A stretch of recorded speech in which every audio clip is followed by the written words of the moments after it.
మనందరికీ దేవుని ప్రేమ గురించి బాగా తెలుసు. అదే దేవుని ప్రేమ ఇతరులపై చూపిస్తే మనం ఎటువంటి ప్రతిఫలాన్ని పొందుకుంటామో ఈ కథ వింటే మీకు బాగా అర్థమవుతుంది. ఒకానొకప్పుడు దూర గ్రామంలో సమూయేలు అనే ఒక మంచి మనసైన యువకుడు ఉండేవాడు. అతను క్రమశిక్షణతో జీవించేవాడు. ప్రతి ఆదివారం తన చిన్న గిరిజనుల యొద్దకు వెళ్ళి దేవుని ప్రార్థన చేసేవాడు. అతనికి తల్లిదండ్రులు చిన్నప్పుడే చనిపోయారు. అతని పెంపకం కొంతమంది గ్రామస్తుల ఆదరణతో జరిగింది. సమూయేలు యువకుడిగా ఎదిగేసరికి అతను గ్రామంలో ఉన్నవారిని ప్రేమతో, సహాయ సహకారంతో చూస్తూ ఉండేవాడు.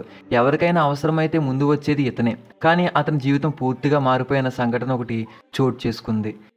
ఒకానొక రోజున సమూయేలు తన పొలానికి వెళ్తూ ఉండగా మార్గ మధ్యలో ఒక చిన్న గుడిసె లోపల చిన్న చిన్న పిల్లలు ఏడుస్తూ ఉన్నారు. అది అతను గుర్తించాడు. అతను వెంటనే లోపలికి వెళ్ళాడు. గుడిసెలో ఇద్దరు చిన్నపిల్లలు ఉన్నారు. 7 ఏళ్ల అనిత మరియు 5 ఏళ్ల జోయల్. ఆకలితో వణికిపోతున్నారు. మీ పేర్లు ఏమిటి పిల్లలు? మీకేమైంది అని అడిగాడు సమూయేలు. నానమ్మ గుండెపోటుతో చనిపోయింది. మేము ఒక్కరమే ఉన్నాము. మాకు తిండి లేదు అని ఏడ్చింది అనిత. సమూయేలు వారిని తీసుకువెళ్లి తన ఇంట్లో ఉంచాడు. అప్పటి నుండి అతను ఈ పిల్లలను దత్తత తీసుకున్నట్టు గ్రామస్తులకు ప్రకటించాడు. గ్రామస్తులందరికీ ఇది ఆశ్చర్యమే. అయితే ఒకానొక సంఘటన జరిగింది. సమూయేలు పిల్లల కోసం పనులు చేయడం ప్రారంభించాడు. తాను పనిచేసే పొలంలో ఎక్కువ పనిచేసి ఎక్కువ సంపాదించి వారిని స్కూల్లో చేర్పించాడు. గ్రామంలో కొంతమంది విమర్శించారు. నీకు కుటుంబం లేదు కదా, ఇప్పుడు వీరిని ఎందుకు చూసుకుంటున్నావు, ఇదంతా నీకెందుకు అని.